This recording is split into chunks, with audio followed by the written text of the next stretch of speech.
It is cool. Awesome.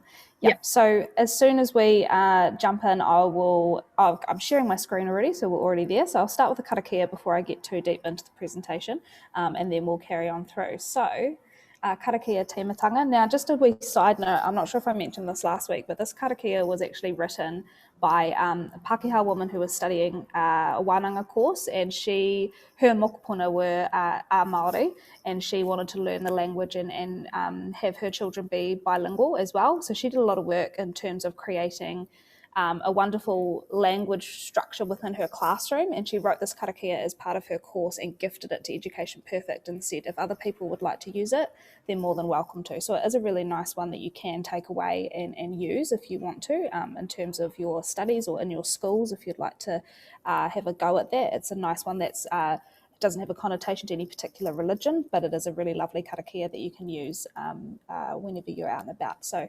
kia inoi tātou, e te whānau, whaia, kia mārama, kia whai take e roto, e o mahi katoa, kia tū, kia kaha, kia hora te marino, aroha atu, aroha mai, tātou kia tātou katoa. All right. So it is lovely wee karakia there.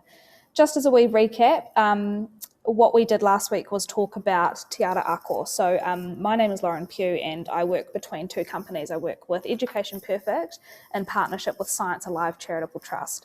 So what that means is I am very, very lucky to be able to bring to life these resources that inspire kids to get into the areas of STEM.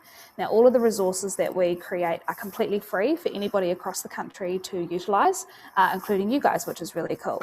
Now, Te Ara Ako came out of some lessons that we created around Antarctica, and it was to do with project-based learning and technology and getting kids developing localised projects or having an impact within their community using the knowledge that they had gained throughout an inquiry or a literacy project or something like that, right? So they're taking that knowledge and they're applying it to something bigger than that. That then turned into this beautiful visual that you can see here, Te Ara Ako, which I'll briefly go over because we did go over and unpack it last week. And there's a recording of that session if you haven't seen it yet. And it is called an innovation framework, which allows people to use it no matter what kind of practice or pedagogy you are working within. So whether you are working in a project-based learning space, a technological cycle kind of framework, whether you're looking at design thinking, whether you're looking at inquiry in a primary classroom, this can be used to scaffold your thinking, but also scaffold the child's or the student's thinking throughout a project too, okay? So what we're going to focus on today is unpacking how you can plan a really good project, how you can come up with an idea. This is one of my favourite things to do, is think about the possibilities. And so we're going to do a little bit of interactive stuff today where I'm going to ask you to think of some ideas and then we're going to break those things down. So I am going to push you out of your comfort zone a little bit and we're going to think ahead to some exciting things that you might like to do in your classroom. Just to get started, I'd love if you can pop in the chat where you're coming from and what age group you are working with. So in terms of what you're studying, whether it's primary, secondary, ECE, whether it's tertiary, wherever you're coming from, tell me a little bit so I can have that connection with you and it can frame that kōrero for us. Awesome, cool. So primary, Claudine and Jack, thank you. Yeah, cool, primary, thanks Storm. Cool. Tamaki Makoto, very well represented in the chat today. I'm in the opposite end. I'm in Ōtepoti Dunedin today, and it has been very cold down here. Spring is definitely not here yet. Cool. Fabulous. All right, so we've got mainly primary in here, so we'll kind of talk to that, and I will add some tidbits along the way for people who are watching the recording as well. So that's great. That's my wheelhouse. I was year 5 to 8 for most of my teaching experience. So I've done collaborative, I've done single cell, I've done working across school, doing digital technologies and things like that. So I've got a bit of an idea of how this can work really well and how it can not work really well, which is also a really good thing. So another thing that I'll focus on in this is failing fast is actually the best way to get better. So thinking about when you plan your first one of these, if you integrate this into your program, if you have a go at this while you're on practicum, it's not going to go 100% correct. I'm going to tell you that right now. That's your free piece of advice from me. It will go wrong. And that is good because it means that you can learn from those things. If everything goes well, it's really hard to reflect on what you could do better or how you could improve or what you could change. So you almost want those things to kind of hiccup. And it does. You can't expect 30 kids in front of you or 60 kids in front of you to kind of follow the trajectory that you're after 100% of the time. So you want to make sure that you take that time to reflect at the end of each of these processes. Okay? Awesome. All right, let's go through to the next piece here. Now, in a moment, I gave you some homework last week, actually. I asked you to think about if you had a vision for what you would like to have your teaching philosophy be. What's your vision for why you got into teaching? We talked a lot about that last week in terms of 21st century skills, lifelong learners. We hear all these buzzwords. And for you as an individual, I want to know what your vision is for the students in your classroom. Okay, so why did you get into this? What's your vision for how you want students to leave your classroom at the end of their time with you? What do you want them to be?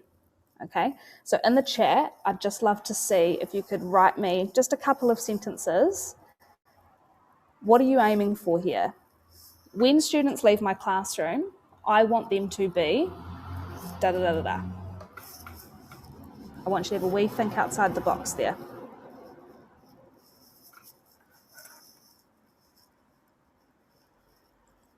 At 4 o'clock on a Thursday afternoon. Give it a crack.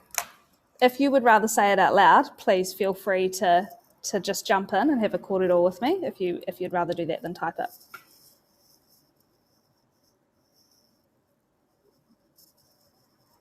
Let's see what we've got.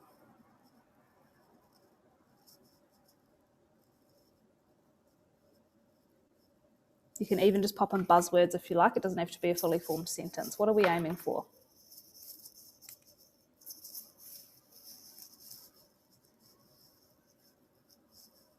Okay, Claudine's first in, straight off the mark. I want them to be confident, not afraid of making mistakes, curious about the world and what they are learning. You are in the right place, Claudine. Cool, Patricia. Less anxiety and more confident around the more difficult subjects like science, tech, and approach to any learning. Absolutely. Lovers of learning and it being excited about learning takes away a lot of that anxiety around failure and around not knowing what's going to happen next because they understand that it's a growth opportunity.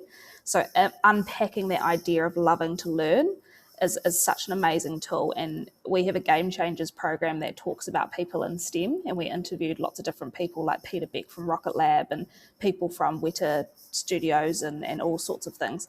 And they talk about, you know, the best thing that the skill that they have is about loving to learn and knowing that there's things ahead of them. Okay. Storm. Hands-on learning, where my students can apply the knowledge that they're learning. The aim for students at the end is to be lifelong learners and active citizens of the community. Absolutely. And a lot of that comes under, like if you think about all of these things that have just popped in the chat, none of that says I want them to be good readers, great spellers, and can do their multiplication tables, right? That's not our vision. That's part of the foundation and the skills and the knowledge that we want to bring forward. But the biggest part are those skills. We want our kids to be into learning and go out into the world and be able to navigate the world around them in a really good way. So when we think about what we do in the classroom to fulfill that vision, I want you to keep that in your mind. And I talk about this a lot. And I say, you have your vision written on your wall in your classroom and you look at that. And any decision that you make for your kids, if it doesn't align with your vision, that vision will always stay a vision.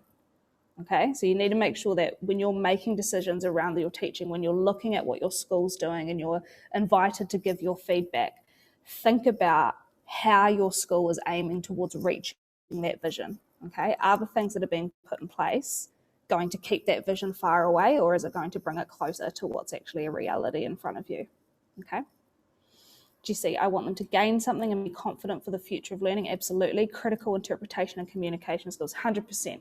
Highly recommend checking out Michael Fullan's work with the 6 C's. So he does a lot of work around the 6 C's or 21st century skills for people in the world, basically. What are the skills that people need? Michael Fullen, he's fantastic. I had a poster of his 6 Cs in my classroom, and a lot of the work on this has been based on that, as well as a school, which is what I'm going to reference shortly. There's a movie, it's an educational documentary. It was made in 2017, and it's really highly worth a watch, but it does cost, so you can kind of hire the DVD or you can order a showing of it, and it's called Most Likely to Succeed. Okay, it's Most Likely to Succeed is based on a secondary school. However, a lot of it is applicable to primary. Some of the resources that I'm going to share with you today and the processes have come directly from the school that runs this Most Likely to Succeed movie. So it's called High Tech High in America, and they run a complete project-based learning curriculum. And they bring kids in on a ballot, so you don't have to enroll to get into this. What you do, you kind of go into a draw, but it's not based on socioeconomic abilities or anything like that, where you come from. It's done on a ballot. Kids go in, and it's all cross-curricular project-based impact work. And a lot of that really inspired me to change my teaching.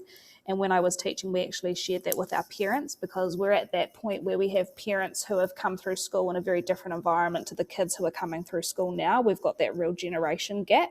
So we want to make sure that they're seeing the potential of how these pedagogies are changing and the impact that it can have, because it's very different to maybe their experience of school, which was very much rote learning, teaching to the test, okay? So to open those eyes and to kind of get that support from the community, it's a great way for you to watch, your staff to watch, and then even your community to watch as well. So Most Likely to Succeed is a great film.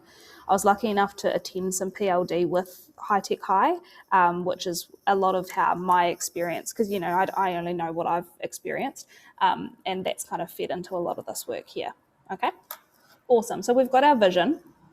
I want you to hold on to that. So last time I gave you a quote at the end of my session, and it said, nothing is more dangerous than an idea if it is the only one that you have, okay? Often what we see teachers do is we'll have a long-term plan in front of us, and we'll have a overarching theme for a term. Say it might be like Planet Earth and Beyond, or it might be sustainability or change, or it might be this big kind of overarching theme, right? Then we go to a meeting and we talk about it all as a school, and we go, what are we going to do at the end of the term? What's going to be our goal, right? And then someone will say, hey, let's do a wearable arts day. And then all of a sudden, that's your goal. That's your goal. And then people try and put so much into getting to that point that often what we see is there's too much going into it, and you lose the focus of what you're actually trying to teach within that. So if you're saying change is the overarching goal, and you're saying wearable arts is going to be the outcome, where's the link between the wearable arts and the change, and making sure that that tracks all the way back to week 1 of your term. So making sure that everything you're putting in place to get to that end point is about that change program, not just the wearable arts, okay? So we often see there's a little bit of disconnect there, because everybody's got fantastic ideas, but the term becomes so full that, again, we lose that depth and we get a lot of breadth. So I talked a lot about that last week, okay? So what I'm going to do today is share with you some ideas and some structures to help you understand how you can plan a unit, mainly in a unit level stage. So we're going to do a unit level stage, and then that will help you facilitate the stages of the Te Ara Ako framework, okay?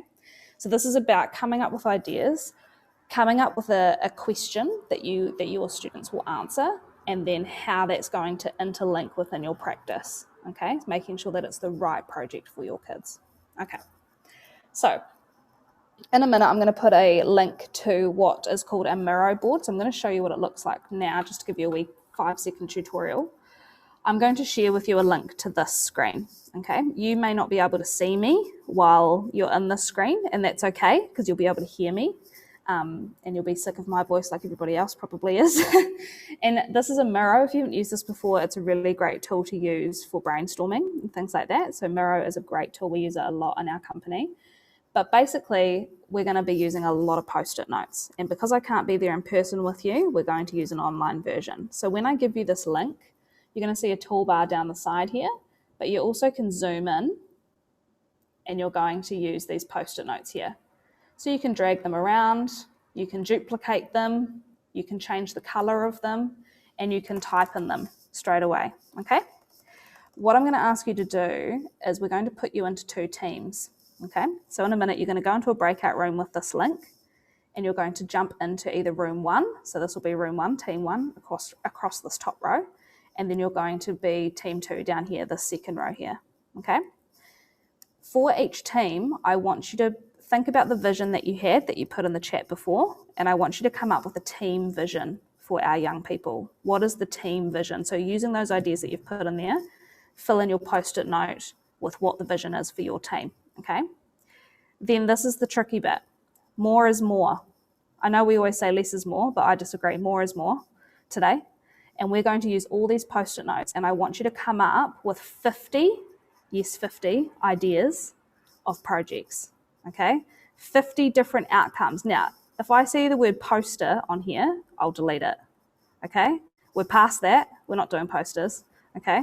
I want to see some really cool projects. Now, there's a picture I want to draw your attention to here before we do this, and it's this one here. Idea selection is a critical step. Teachers often get caught up with resourcing and money and connections.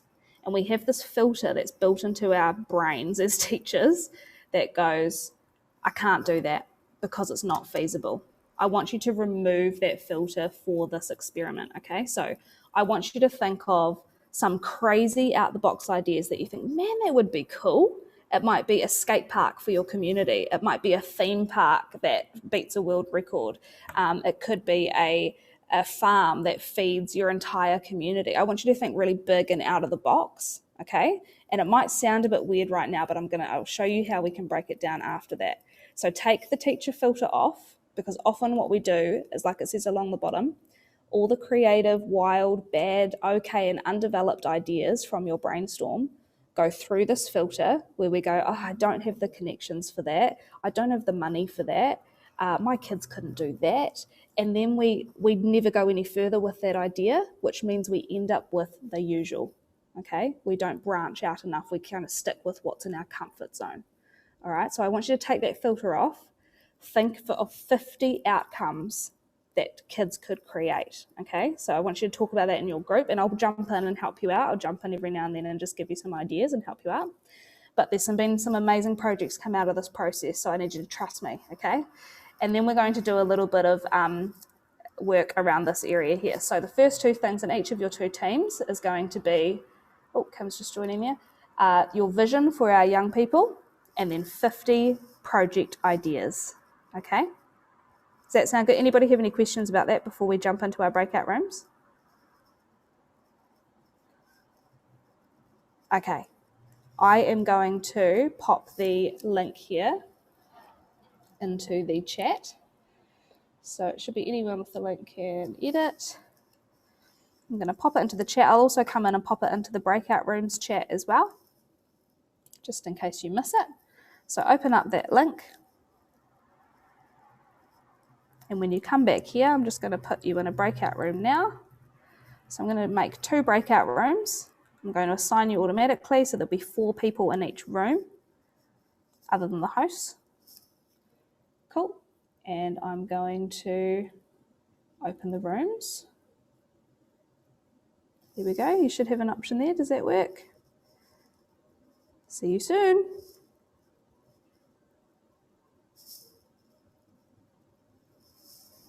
You guys got that option there? Perfect.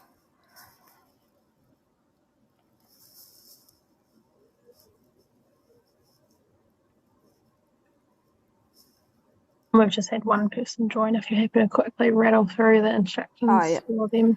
Cool, awesome. So Vanessa Bavisha, I think it was, that joined just then. So I'll jump in. Bavisha, I'm just going to show, you can see my screen here. I've just put people into 2 rooms, and I'm going to put you into room 2, which is down here, and you're going to come up with a vision for your young people that are in front of you. What do you want them to be when they leave your classroom? And then you're going to come up with 50 project ideas. They could be about anything at all, okay? So I'll just pop you into room 2 and I'll come and visit you shortly.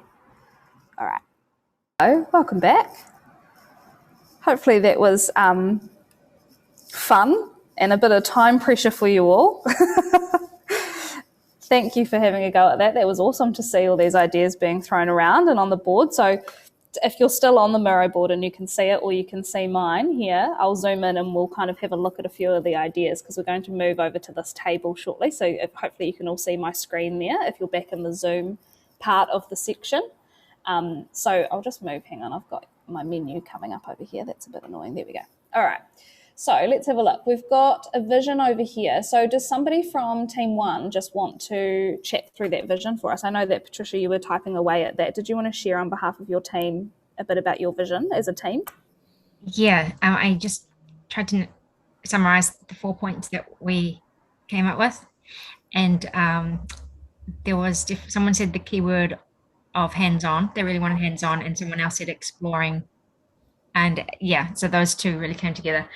That it's not just learning, from a book, much better hands-on. And then from a broad range of experiences, just like as much as you can, nothing solved from a narrow viewpoint, really. And yeah, definitely the collaborative came out, and also independent learning, like being on your own and continuing, not just with people, but also yourself, like the difference about them together. Managing yourself, managing your learning, managing what's next, and also managing when things go wrong too is a really huge part of the cycle and how it can come across in the classroom, both as a collaborative project but also as an independent project. So definitely, that's awesome. And Team 2, does somebody from Team 2 want to jump in and kind of give light to your vision that you popped down there?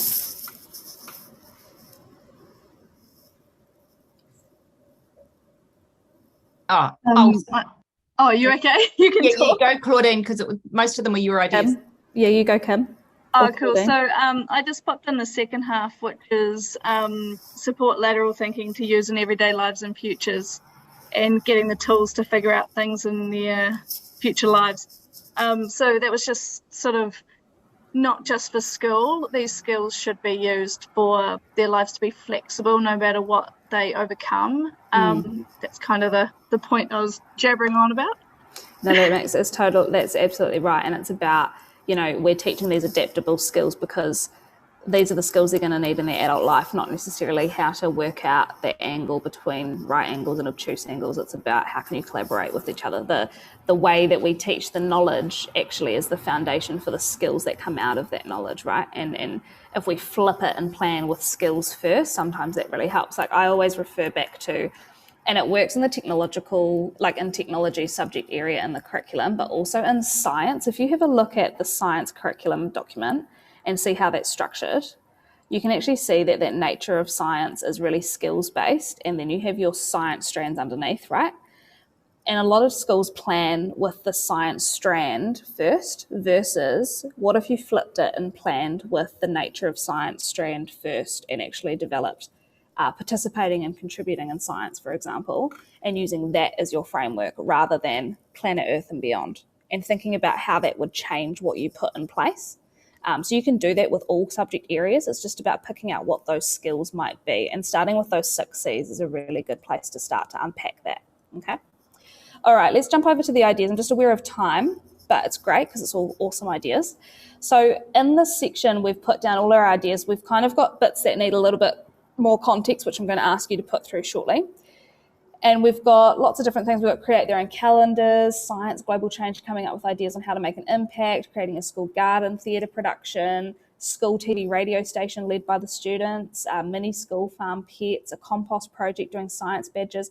So there's lots of different levels here that we can see in terms of difficulty and in terms of reach and in terms of impact, okay? If I go down to the other team, Kerry, bless her soul, was typing away furiously on all those post-it notes.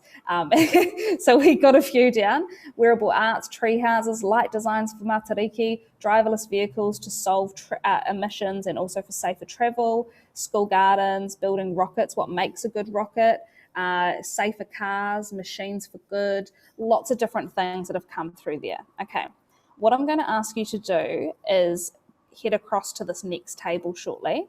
So I'll put you back in your breakout rooms and I'm going to give you 3 minutes to do this task, okay? So in your breakout rooms, you're going to have 3 columns: diplomats, moonshots, and tear jerkers, okay? Now what that means is up here, I've got step 2, divide them up. Diplomat, if I want you to divide the post-it notes into those 3 columns, okay? So if it's a diplomat, it means that it's in your comfort zone. It's something that could be accomplished and it's feasible, okay? It's something that you could do. You could go into a classroom and kind of go, actually, we could do a project on that. So I want you to think about putting yourself in your classroom, and I know that you guys are still learning and training and all that kind of thing, but if you were in the classroom full-time, think about whether that you think that would be achievable for you. And then a moonshot is, if only we had the resources, the money and the connections. Like, I just don't have the resources to do that. So if it's feeling a little bit out of reach, it's a moonshot. Okay, I want you to put it in that column. If it's a tearjerker, it's when Nana comes to the end of term due and she starts crying because she's so emotionally moved by what she's seeing and she's so proud. So if it's something that's going to create an emotional impact, that goes in the tearjerkers column. Okay, does that make sense?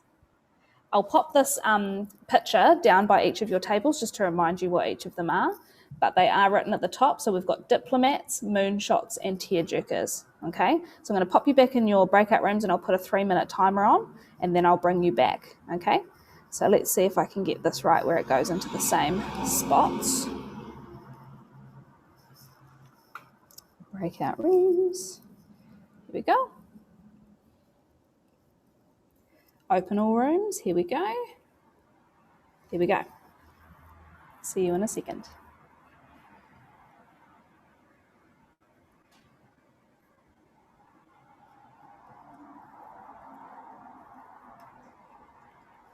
Look at us go. Yeah, I've done this with quite a few big groups, so it's hopefully working well.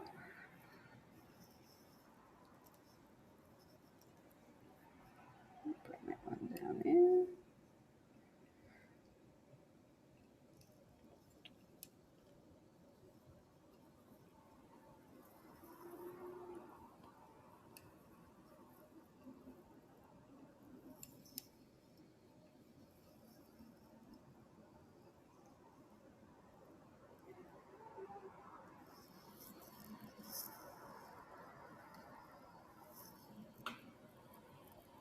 And I have to start moving those post-it notes.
There, done.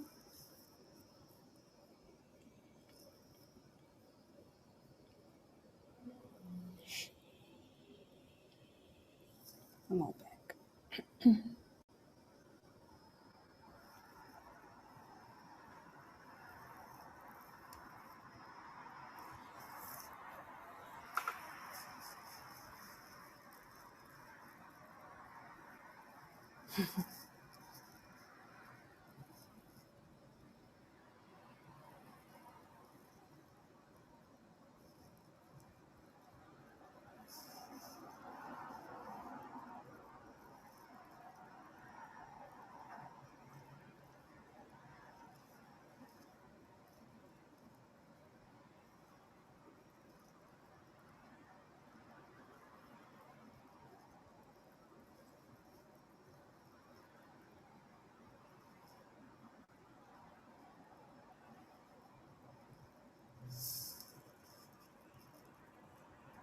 All right, welcome back.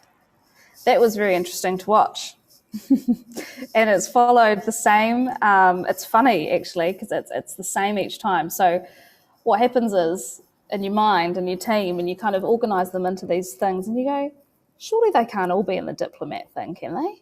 And then you kind of go and you go, surely they're not all diplomats. And then you can see people start moving ones across and go, how could we make that a moonshot? And that's great because it means that you're pushing yourself out of your comfort zone. So you're pushing it to that next level. Okay. So I could see Kerry and Kim kind of with them there. I can see your mouses,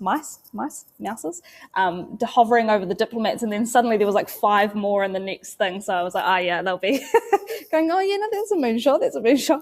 But generally, this is the teacher filter at its best. We are seeing a lot of the stuff in the diplomat section because we have that filter that goes, what's feasible, what's comfortable, what can we achieve?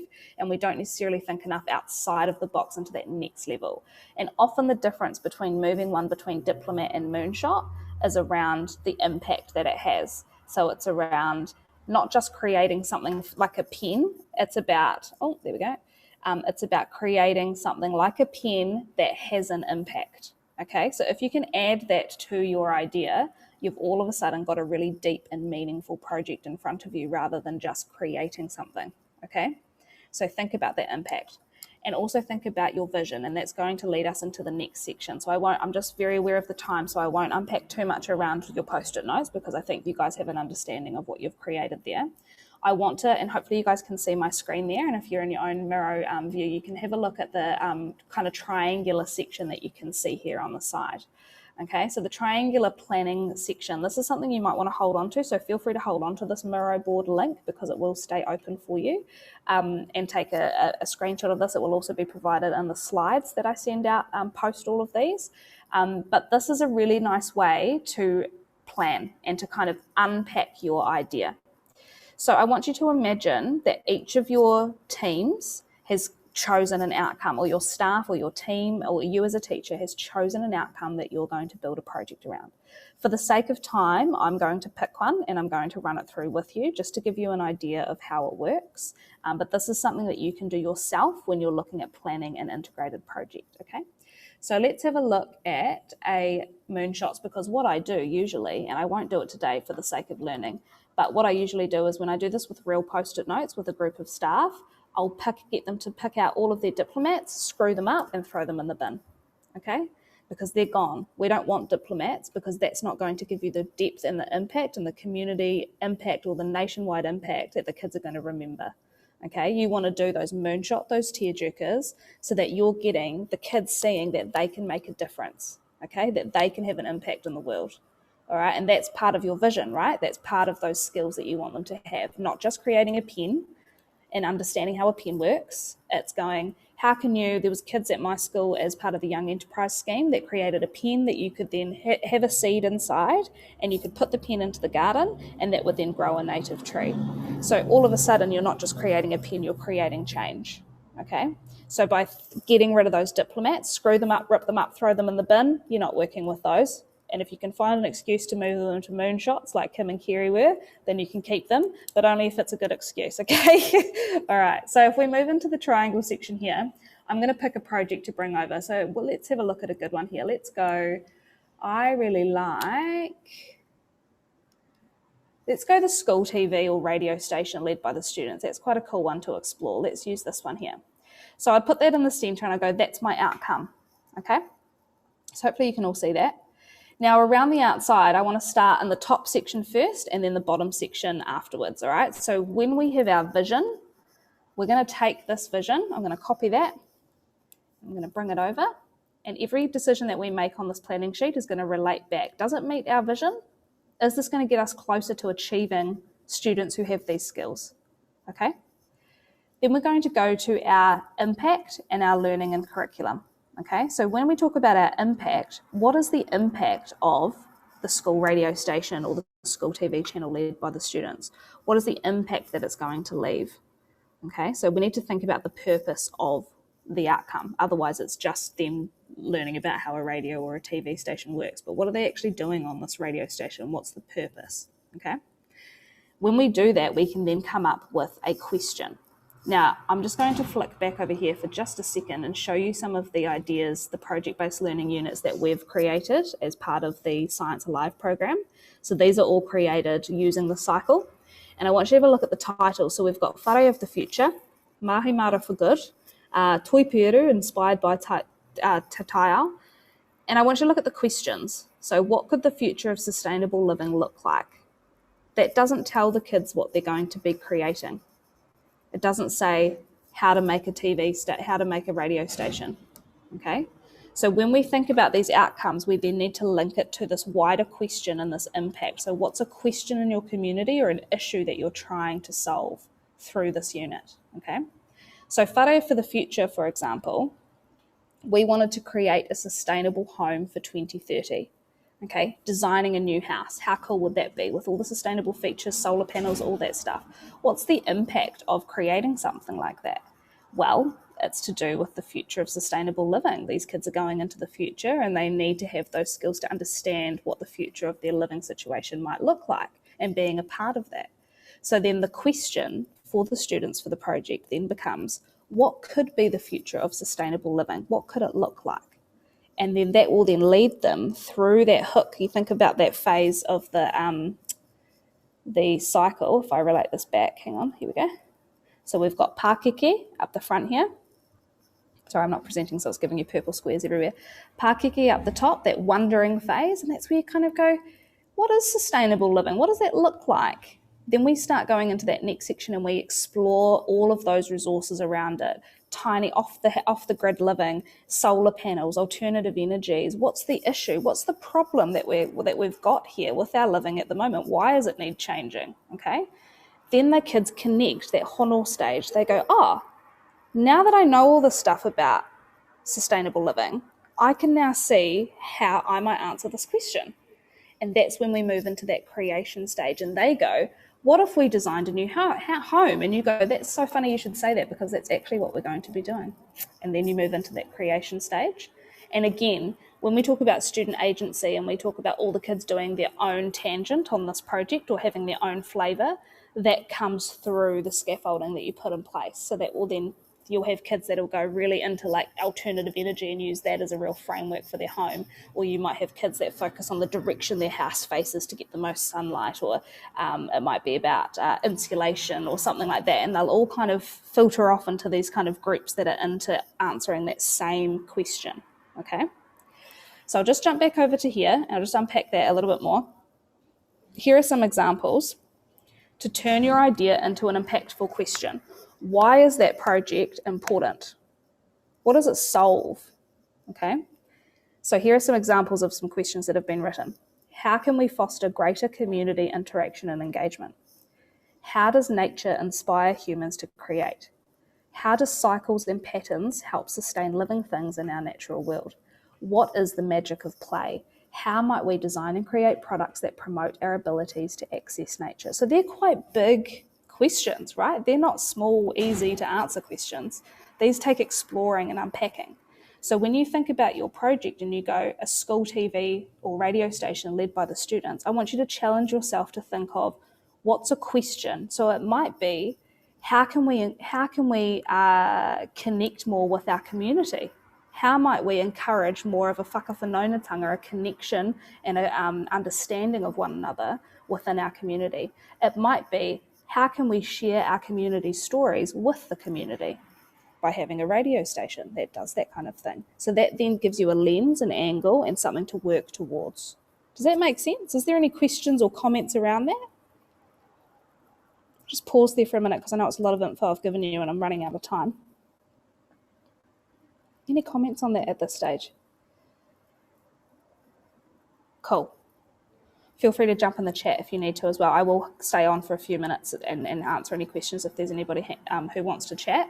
But that's that whole top section, right? And then the learning and curriculum is where you go, when you get to this, the phase, where is it? Tuhura down here. So the exposure phase, that second phase, when you bring in experts, you're looking at knowledge building, you're kind of doing that knowledge dump for them. You're kind of going, here's all the different resources. That's that long phase, that inquiry phase. this is where you bring this in and you go, when we look at the curriculum and we have all the different 8 learning areas or 9 learning areas, how can I integrate each of those into this? What kind of resources could I bring in across the curriculum to support this question, to support this opportunity here? And what I don't want to see is things that just say maths, and then you've got another one that says science, because we know that we're training to be teachers, we've got that under control, we've got the book, we know it back to front. I want to see things like conductivity, or it might be radio waves. How does a radio actually work? Is it radio waves? Is it like a microwave? Just having those curiosity questions and bringing in that science that you could go, here's how we could unpack that. It might be about it could be about the social sciences, it could be the history of radio in New Zealand and NZ, because there's some really cool historical stuff that you can find to support that. In maths, it could be looking at things like frequency and understanding units of measurement around that and how they've got the different kind of bits and pieces. How your radio in your car works. There's a lot of maths you can do in terms of change in numbers and things like that too. So that's how you can bring in those different curriculum areas to support your questioning and what you're doing. That can look different depending on your practice. It might be tidbits that you bring in at each subject area, or it might be that you integrate your whole day.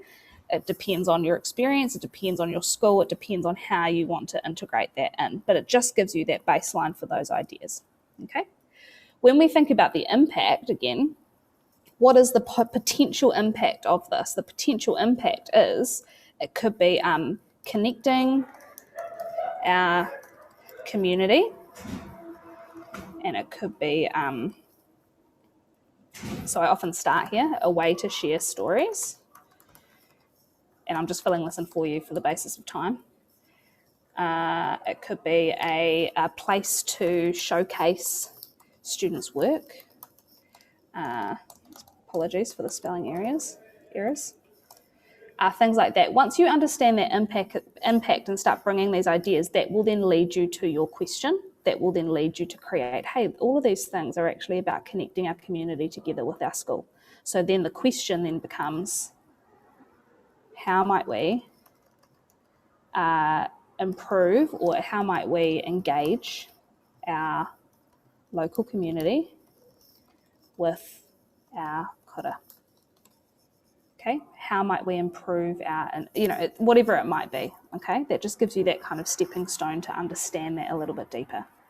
All right, and just finally, this bottom half is all around, if you've ever done any work with new pedagogies for deep learning, that's another kind of thing that's been wrapped up and given. There's a lot of different things out there, and it's about finding what works for you. Okay, there's a lot of different things out there. So NPDL is what that's called. That's also based on Michael Fullan's work, and this is down the bottom here, which often helps just take it to that next level. So I'll just finish off by unpacking this piece. So connections, community, digital enhancement, and learning environments. So for connections, who are the people in the community and even beyond? We don't just live in the 4 walls of our classroom or in our community anymore. We have Zoom, we have lots of different opportunities where if you want to do something on dairy farming, for example, get this head of Fonterra zoomed into your classroom and get them to talk about, the process of pasteurization or anything like that. You have those opportunities out there.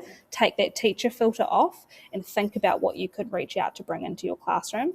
What are the connections? Community is, what are the parts of our community that really link to this idea? So are there experts in your community? Is there a place that you can go? Is there an event that's happening that you're working towards? And pop those ideas in there. On the other side, we've got digital enhancement. That's often the point where you can take the impact from a local level to a national level, a community or a national level, or even a global level. So sometimes it's about, if you have an art exhibition, create the art exhibition online and have a website or have a VR kind of art exhibition, which is then accessible by people from all over the country rather than just people that are in person with you. So often that digital enhancement, it ticks a box for your digital technology, but it also helps you bring it from one impact to the next level out, okay? And then learning environments is about learning where you are, where are you? So where are you planting your feet? So when I say that, I think back to my experience at school. Most of the things that I remember from school were not inside the 4 walls of the classroom. They were the field trips, they were going to the library, they were going to the pool, the camps, all that stuff. where can you take this learning outside of the classroom to help kids understand it better? Because often when we're in a new environment, we remember a lot more because it's a new process for our brain to start signaling neurons to each other. So if you think, actually, if I'm reading this guided reading story about this idea, maybe I do that in a different environment instead of just in the classroom on the mat. Okay, what are the environments you can bring into this project? I'm going to stop there. Look, bang on 5 o'clock. It's a lot of information that I've shared with you today. I will stick around for a few minutes because I'd love to hear what you think, if there's any questions that you have or you want to unpack a little bit more. Okay, I will kind of go over this a little bit when we go into our next section, which is all about actually putting all of these ideas that you've got. Oh, let me get my Zoom right.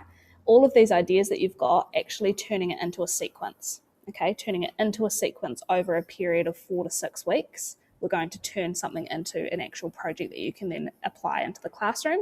And that's going to be, again, a wee collaborative session too. Okay, so what I'll do is I'll just finish off really quickly with a karakia, just to finish our session. Here we go. Okay, so kia inui tātou, ka whakairia te tapu, kia wātea ai te ara, kia turuki whakataha ai, kia turuki whakataha ai, haumie, huie, taiki. Thanks so much for joining me. And Kerry, I'm not sure if you want to add anything before I open up the floor for discussion.